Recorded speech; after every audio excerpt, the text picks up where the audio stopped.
Hey game fans, it's Roberto here doing another unboxing, and this time it is of Chaosium's Call of Cthulhu starter set. This was basically the Call of Cthulhu that originally was by Sandy Peterson in the early 80s. I want to say the game's still going strong today and in like its 7th edition, and this is the new starter. This is not the first starter from the 7th edition. This is just an updated version with I don't know if it's the same contents of the last or just a little bit more or a little slicker, but different box altogether. Just exterior. If you don't know, this is for the 7th edition of Call of Cthulhu, the role-playing game. I've played this a couple of times with friends, but didn't get into it too much. Not that I don't love Lovecraft, I do. I just haven't played this game that much. So this was the investigator's guide, so like a player's handbook, and then this is just like all the rules in one set. So, anyways, this is a truncated version of the game. And basically, all you need to start playing right out of the box. So, if you don't pick up the starter book, you could try the game with just the starter set and go from there. It's one of those things I probably should have picked this up or the last one first, just because the game's not that hard, but the world's a little bit dense, especially if not all the players are on the same page on how it should be run, because it's not just a dungeon crawl. It is investigation. So you're looking for clues, trying to find what's going on. Usually there's like cultists and monsters, and you're underpowered, and things go sideways, and you usually don't come out on top. But like, it's a fun horror story ride. So, on the cover, it's a pretty cool, shocked looking investigator, some other investigators, and it looks like they're at a mansion in a graveyard. Then on the back, you got some gigantic Lovecraftian monster, and then the contents of the box. And it says, the starter set contains everything you need to start playing Call of Cthulhu, the tabletop role-playing game of mystery and horror. Players take on the roles of investigators of mysteries, uncovering dark secrets, encountering strange monsters, and thwarting sinister cults. Together, you and your friends craft and develop a story in which each of your characters play a leading role, which could be foiling some dastardly plot of stopping horrors from beyond space and time.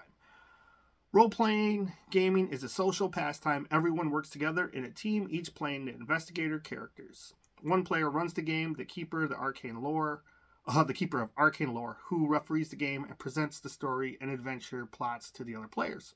Think of it a bit like acting in a drama, but where there isn't a script, dice and rules of the game determine the success or failure of the character's actions. All while you're propelling into dramatic and nerve-tingling situations. The emphasis is on having fun. The updated edition includes newly designed covers, technical errata, and new format for the investigator sheets. Okay, so mostly the same, just some errata. So it's got the contents of the box. Let's get inside. But yeah, like I said, I've run this a couple of times, and it seemed like it's a bit of work if you've never run anything other than D&D. I've run a ton of different games. I don't know, like I said, I didn't go all in with any of like the adventures. I just kind of ran something out of the core book and then threw another one together. But I felt like I probably should have started with something like this. So let's see what's in here. What's in the box tells us what's in the box, and it's Chaosium. So they make other games as well. So an ad for their website, and it says all the different things. So comes with some dice for you. Looks like you get a whole range from a D20 to D10s. The game runs on D10s. The system is a percentile system for the most part. You're just rolling underneath whatever your skill is, and that's that.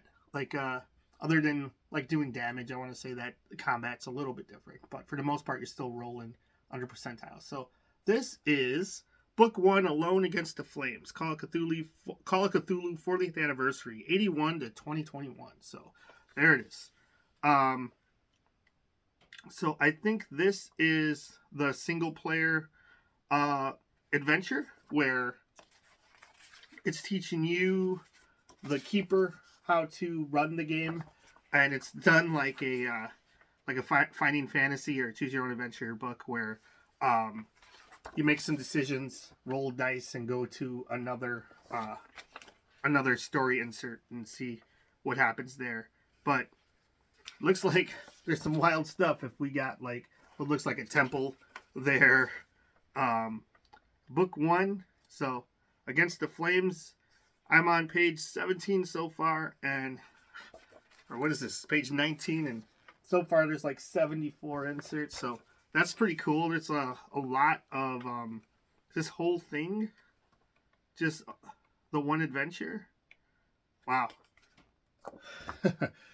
Look at her. That's pretty cool. Not too much art in here, but enough just to give you a flavor of what's going on. And yeah, this whole book, which was 55 pages, it looks like, is and 270 like different little story blurbs for your choose your own adventure. So that's pretty cool. I'll run through that and see how that goes. Hopefully I don't lose my mind, but that's pretty neat. And then book 2, the introductory rules, right there. That sums up Call of Cthulhu right there. Just 3 people screaming and running away from a giant monster. You are not 5th edition Dungeons and Dragons heroes in this game. You are investigators who sometimes just scholarly, sometimes elderly, and you get to pick your job, and and hope you don't go insane with the sanity check. So that's pretty cool. Ooh, this dude is getting his though. Like that old guy is just knocking another guy out. That's pretty cool. So yeah, this is the introductory rules, and it's 23 pages, so that's not too bad. And then book 3, the Paper Chase and Other Adventures. So this is more adventures to run after you know how to play the introductory rules and have run through the Choose Your Own Adventure single player game. Then you can play an adventure with a whole group of people at your table or online or however you run it. But looks like well, right off the bat, this dude's already interesting. He's got like fangs, and it's looking like something sinister is going on. So that's pretty cool. This is 77 pages, and it looks like there's maps and what else do I see? I see stats for mobsters and zombies. So there's some stuff's going on in here. Oh, here, this image will say it all. Just like pretty cool. Like for the most part, as a game, like from what I've played of it and just seen, like it's pretty cool. But the more you put into it with handouts and props and really working on the investigation side, the more you'll get out of Call of Cthulhu, because it's really not a dungeon crawler. Like you don't really need to use miniatures. You can, but it's not a need. But more so, just the story and the investigation is what the game is all about. And look at this character sheet. So it's pretty fancy. Looks like they left some room for you to add some more notes, but it's a pre-generated character. This is Jessie Williams, and she is she's a student. That's her occupation, and her residence is Arkham. Good luck.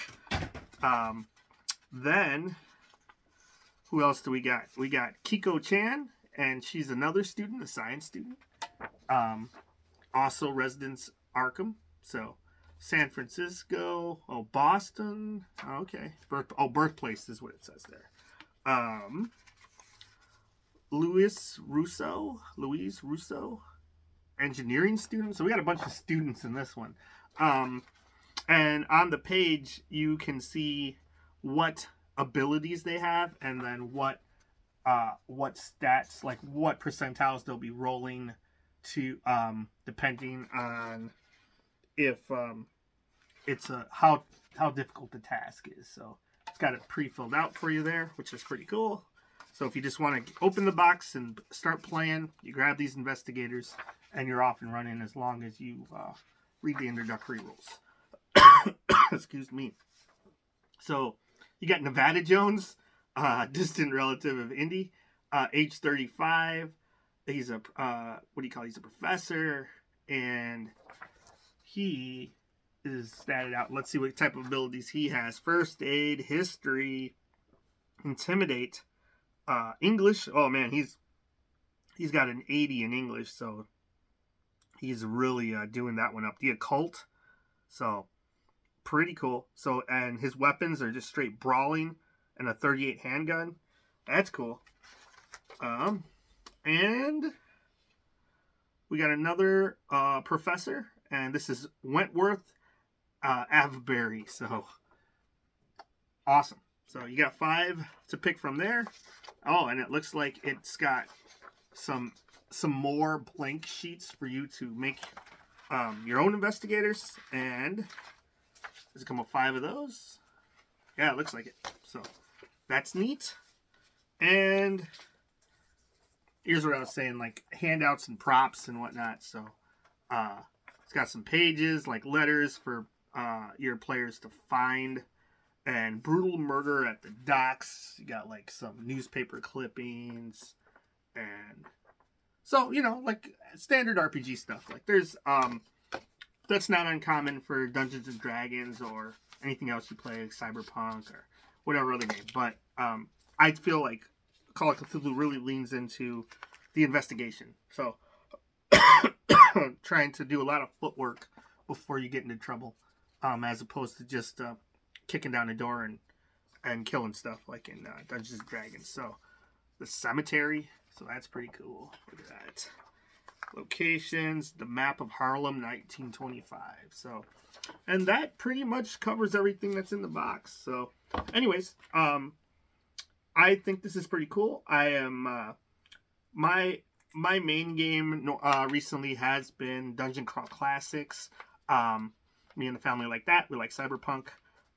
But with all of the things going on with 5th edition D&D recently, we have never even been into 5th edition D&D, but what's been going on with the community, basically looking for other options.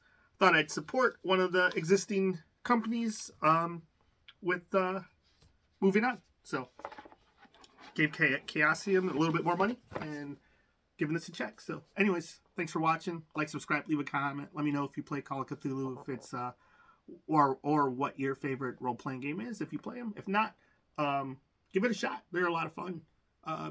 Basically get friends and family to a table and scare their brains out with Call of Cthulhu, because that's the way the game's supposed to be played. Regardless, thanks for watching. See you next time. Bye.